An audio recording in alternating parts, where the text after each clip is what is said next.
The Cavalcade of America, presented by DuPont, better living through chemistry.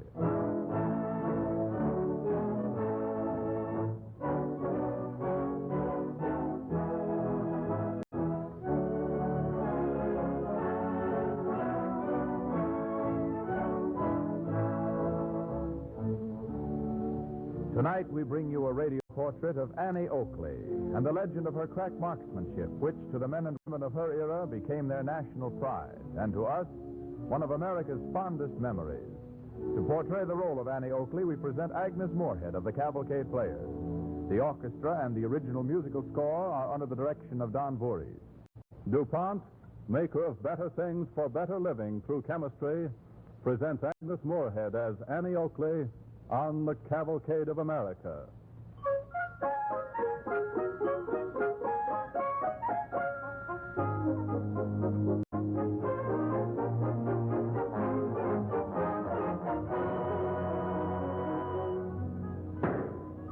Dark County, Ohio, the year 1874.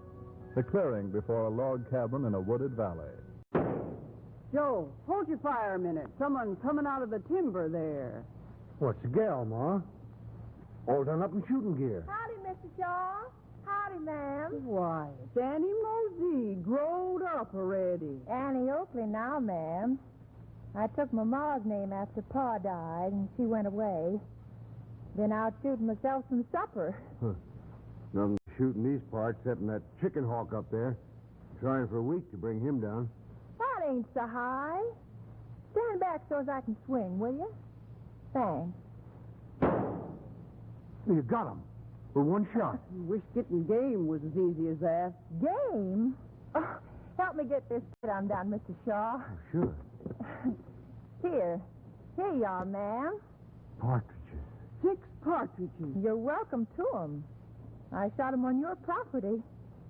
Tomorrow I'll scare up some quail if you'd like me to. Say, Annie, why don't you stay a spell with us? Well, I'm not much good around the house, ma'am. Oh, don't you worry your head over that, Annie. Just you get the game. I'll cook it. And Joe. Yes, Ma. Annie can't do her best shooting with this rusty old gun of hers. How about you trading yours for it? Well, guess so, Ma. Oh, I hate to take your new gun, Mr. Shaw. The Lord himself sent you to us, Annie Oakley. I'm not one to slow up the Lord's work. Neither is my husband.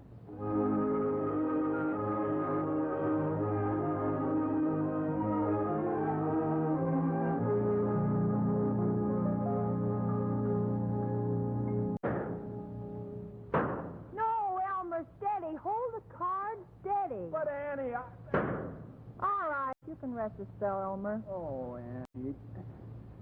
Don't you ever think about anything but guns and shooting? Not right now. I got my reasons, Elmer. They're fixing to run a stagecoach past our house straight to Cincinnati.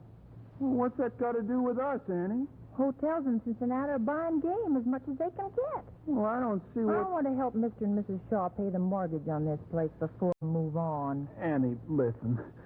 I'm getting a part interest in the general store over at the Forks, and railroad's coming through that way pretty soon, and I was thinking, well, why don't you marry me? Because, well, we just don't think alike, Elmer. Maybe I'll never find a man that thinks the way I do. But if I do, there won't be any doubt in my mind. That'll be the man.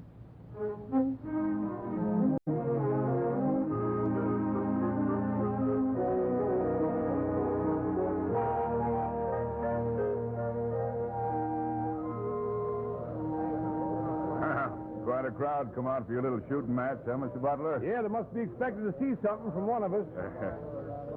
Say, who's that girl over there? Where? Why, over there, looking at the trap. Oh, that's Annie Oakley, one you're going to shoot again. What? Oh, Mrs. Shaw, Annie. Morning, Mr. Biddle. How do, Mr. It's Biddle? Frank Butler, the man you're going to shoot against, Annie. Pleased to meet you, ladies. Same to you. Likewise. Well, I hear you're quite a crack shot, Miss Oakley. Haven't Mr. Burton quite a while, to tell you the truth, Mr. Butler. Did you know that Mr. Biddle here had put up $100 on you? I told him he should put up more, but he said that was enough. Said you were pretty good, too. I see. Well, Well, if you folks are ready, we might as well begin. You understand the rules, Annie? I reckon I do. You fire by turns, 25 rounds. When you say pull, the bird will be released. If you hit, the referee will holler dead. If you miss, he'll holler lost. That's your understanding, Mr. Butler? that's right. Yeah. All right, I'll just say a word to the crowd here. Now, ladies and gentlemen, the contest is about to begin. A match of 25 rounds. On the left, that sensational young marksman of the professional team of Butler and Company, Frank E. Butler. And on the right, a young lady known to some of you, but unknown to most, Annie Oakley. Ready, referee? Ready here. All right, Mr. Butler. Dead. Pull. Dead. Pull.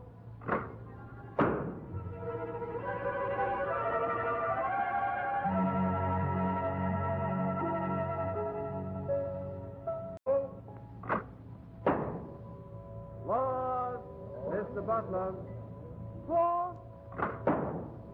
Dead.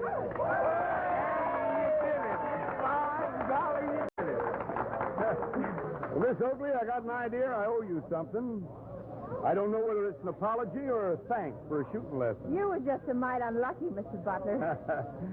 I'm a showman. I know luck when I see it. Say, how would you and your ma like to see my show this afternoon? Why, we'd be right pleased to, wouldn't we, Ma? We surely would. You won't see any better shooting than yours, but you'll see some a little different. Here are a couple of tickets. My, pretty things, ain't there? What are all those holes in them for? Oh, that's just to show they're complimentary, free of charge. Oh, I thought there was bullet holes. No, they're just punch holes. Not bullet holes, not Annie Oakley. You sure you'll come? I never been in a real theater before, Mr. Butler. I wouldn't miss it for all the world.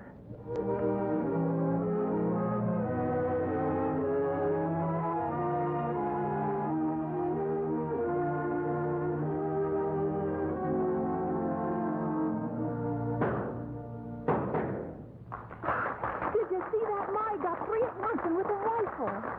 Now, ladies and gentlemen, last and most difficult trick of all. They say a man's best friend's his dog, and George here is certainly mine. Hey, George? George will gladly risk his life to prove a point for his master. He'll hold this apple on his head while I shoot it off, sighting from a mirror over my shoulder from a distance of 20 paces. Oh, look, Ma, isn't he cute? Ready now, George? Steady now. Steady. Oh, I was so afraid he'd miss. Miss Oakley, Yes? Mr. Butler would like to see you ladies backstage if you care to come. Really, I don't know if we Oh, dare. sure. Come on. It can't do no harm. Just follow me. All right. Say, do you suppose we'll see that smart little dog back there? You'll see him wherever you see Mr. Butler, miss.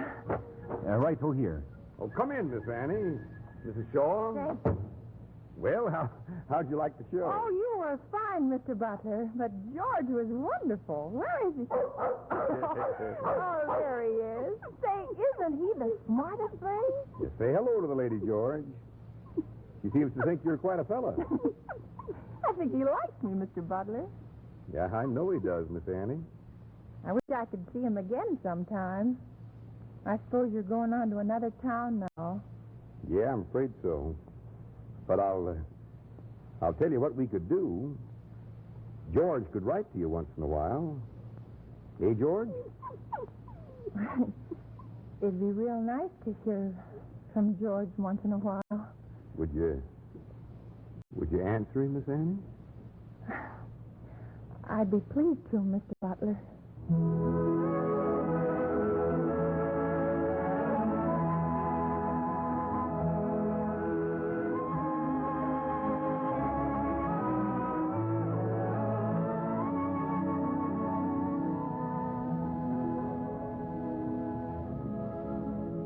Dear Miss Annie, Frank and I have just arrived in Ogdensburg, and the afternoon performance was a great success. But Frank don't seem very happy. I think he must be in love. Oh, by the way, do you have a picture like a tintype or something of yourself you could send? For me, of course. It don't have anything to do with Frank. Why don't you just think about this, and the next time you write me, enclose one of your favorite pictures. Dear George, I'm sorry I don't have any pictures of myself. I'm afraid that anyone who wants to see me will have to come back through Dark County again sometime. But I'd be real glad to see them. Sometimes it gets awfully lonesome out here in Dark County, and a friendly face can seem to be the most pleasant sight in the world. Dear Miss Annie, I thought I'd better write you this myself. George thinks you ought to join our act. He says you're a better marksman than me anyhow. And besides that, you're the finest person he ever met in all his life.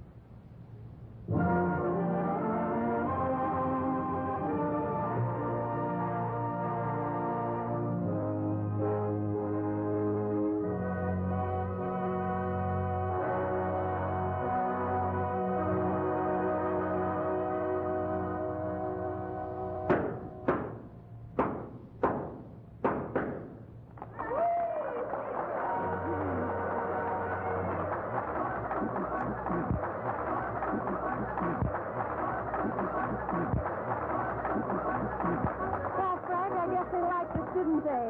Yep. Yes, I guess they did. I guess maybe we better take a bow, huh, Frank? You better take a bow, Annie. That applause is not for me. It's for you. Oh, Frank, I can't do that. Go on out there, Annie. That's all yours from now on. Oh, but Frank... Miss Oakley, what's the matter? You're holding up everything. Get on out there. Oh, sure. Sure, I'm going.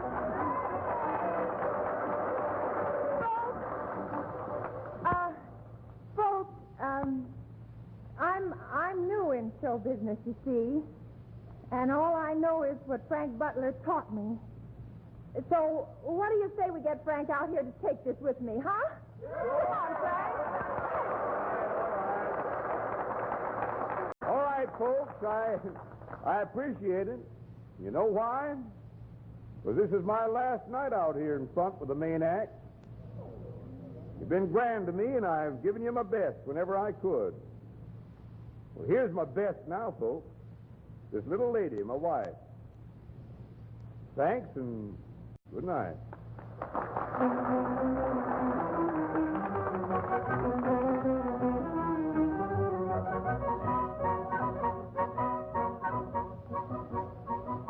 Ladies and gentlemen, the greatest traveling show of its kind ever assembled. Buffalo Bill's Wild West and Congress of the Rough Riders of the world. You will see William S. Cody, better known to you all as Buffalo Bill. You will see Sitting Bull and his band of savage warriors who perpetrated the terrible massacre of General Custer and his men on the Little Big Horn. You'll see Tony Bill and his Dakota Braves as they act out for you their sensational attacks on the Deadwood Stagecoach. And last, but not least, a little girl who is the miracle mom, woman of the age, our own Annie Oakley.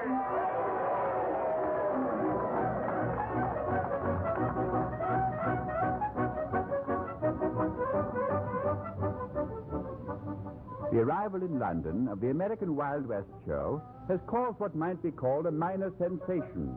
By far the outstanding performer is a certain Annie Oakley, a young woman whose marksmanship is simply incredible. There is to be a command performance tomorrow for Her Majesty Queen Victoria.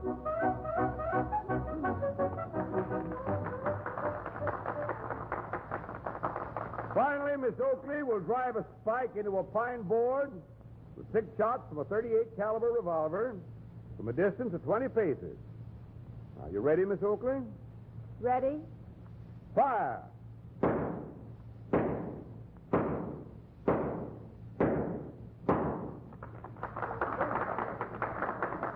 Miss Oakley, Yes? Her Majesty Queen Victoria would like to speak with you. Well, Oh, thank you.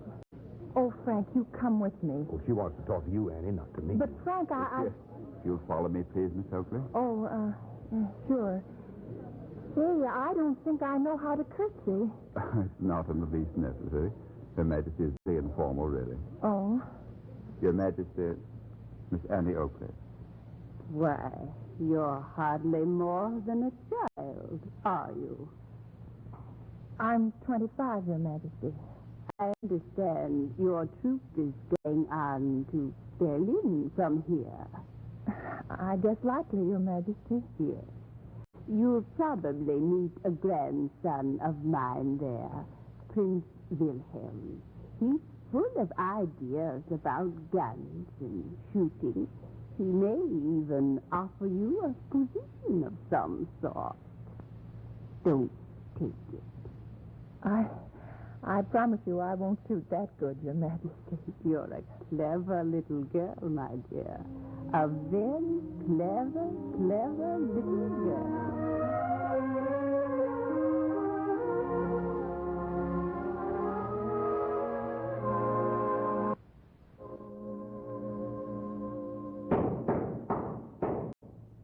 Bravo, bravo.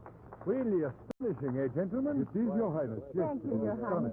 Miss Oakley, there is one shot which you made that I found particularly interesting, where you shoot the ashes from the end of a cigarette held in the mouth of your assistant. I have heard that this is often done by a trick, such as a small wire concealed within the cigarette. Not when I do it, Your Highness. Would you be willing to try it if I were holding the cigarette? Your Highness, please. I am not afraid, gentlemen. Why should you be? Well, Miss Oakley? Frank, what do you think? Well, you don't need to be any more nervous with me, Miss Oakley, than with this fellow who held the cigarette before. Reckon I couldn't be. This fellow's my husband. Take your stand, Your Highness. I'll try it. A cigarette, please, gentlemen. Oh, Your Highness, really, I must protest. Merely a test of nerves, my dear Field Marshal. Mine against hers. And I'll wager 1,000 marks. She misses her first shot. Ready, Your Highness? Right? Fire! Your Highness. It's nothing. Merely a few sparks from the cigarette. Would you care to try again, Your Highness? Thank you, no. But I will promise you this, Miss Oakley. If ever I am emperor, and if ever you need employment, you will be well paid in the service of the Imperial Germany. Thanks, Your Highness. But I got a pretty good job right now.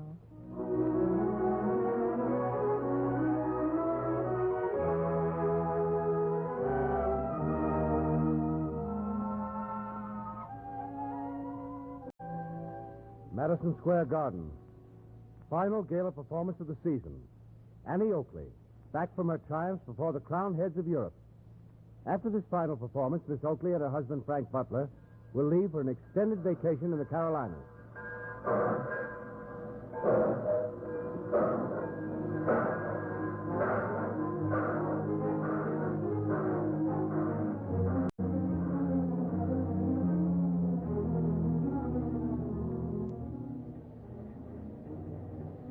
Frank, Yes, Annie?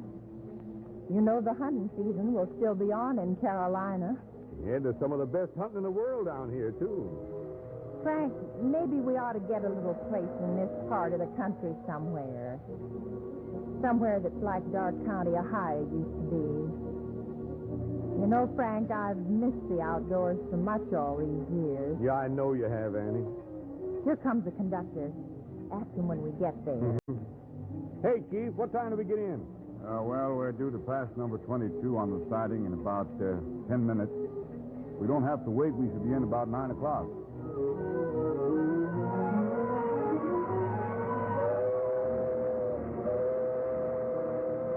But number 22 has has not stopped at the siding.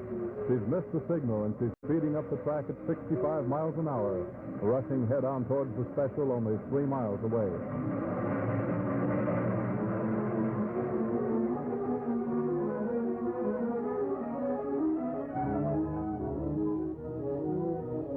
It'll seem funny, though, shooting without an audience. Will you miss it, Annie?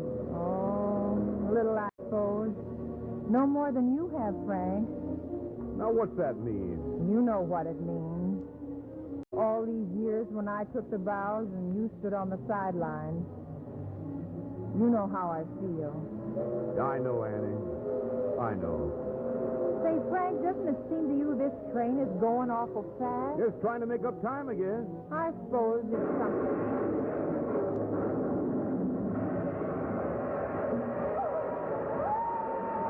Annie! Annie!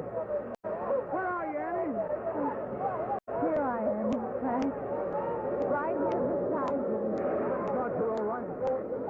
It's so dark. Put out your hands so I can find you. That's the funny thing, Frank. I can't move my hand. I just can't move at all.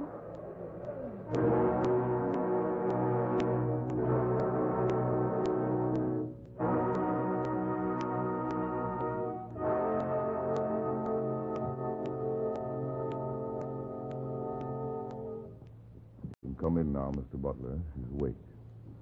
Thank you, Doctor. Just one thing. You'll find her appearance somewhat altered. Be careful not to show undue concern. Sure.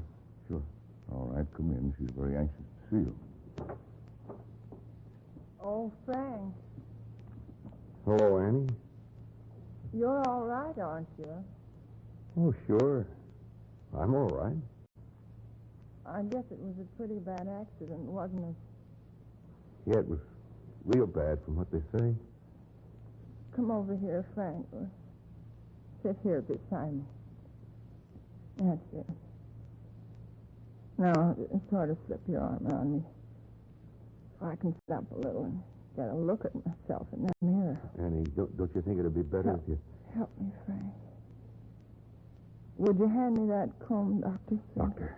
Sooner or later, Mr. Butler. Sooner or later, what? Boost me up a little. Yeah. That's better. Now I can see. Frank. Oh, it's nothing, honey. Your hair just turned white, that's all. That's happened to lots of people. You were in a terrible accident. Frank. I'm old. I'm old. Oh, no, you're not, honey. Listen, you and I are going down to that little place in South Carolina. Maybe the color will come back again. We'll leave just as soon as you get well. Frank, I wasn't going to let you know just yet. But they told me this morning I'll never shoot again. I'll never walk again. Is that true, Doctor? I'm afraid it is, Mr. Butler. Annie, you know I never lied to you in my life. And I know it's not true.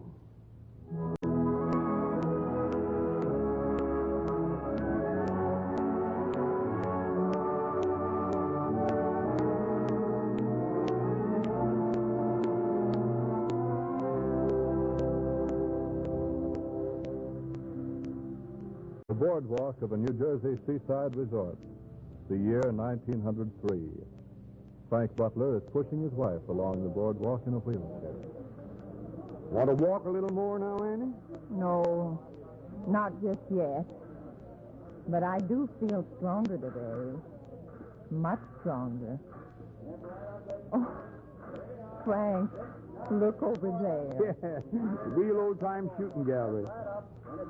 Frank, wheel me over there. now, Annie. Oh, please, I just want to walk. Step right up, ladies and gents. It's shots for a quarter. Finest guns on the boardwalk. Step right up. Here, you want to try your hand there, mister? No, thanks. Just looking. I do. What? Certainly, ma'am. Step right up. Help me, Frank. Oh, honey, you shouldn't. Frank, I've got to. That's right, ma'am. Never too old to learn, you know. Now, here's your gun. All cocked and loaded. Now, she's an automatic. You just pull that trigger there, see, for each shot. Start that swinging bell target for me, will you?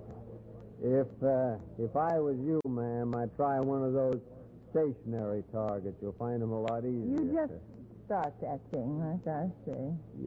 Yeah, just as you say, ma'am. There she goes. Hey, that was quite a shot, huh? Now, if you hold your gun just a little... Annie. Well, I'll be... Why, ma'am, you're a regular Annie Oakley, ain't you? Why, yes. Yes.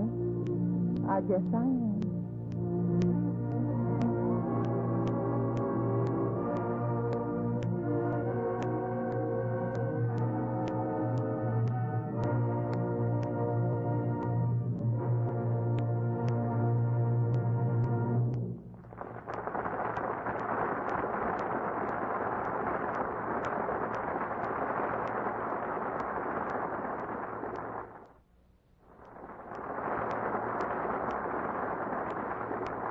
The Cavalcade of America thanks Agnes Moorehead and the Cavalcade players for their performance of the story of a gallant American woman, Annie Oakley, who became part of the American folklore. So legendary were her exploits that in token of her marksmanship, it became a habit to call complimentary tickets punched with holes Annie Oakley. And now the star of next week's program, Carl Swenson of the Cavalcade players. Our play next week is about one man, but it's really about two personalities. It's the story of Joel Chandler Harris, who was a great editor, helped to guide the South through the difficult years following the Civil War, and yet managed to create some of the most lovable characters in American folklore, Brer Rabbit and the Tar Baby in his Uncle Remus stories. We hope that you'll listen to the story of Joel Chandler Harris on Cavalcade next week. In support of Agnes Moorehead as Annie Oakley was Ray Collins in the role of Frank Butler. On the Cavalcade of America, your announcer is Clayton Collier, sending best wishes from DuPont.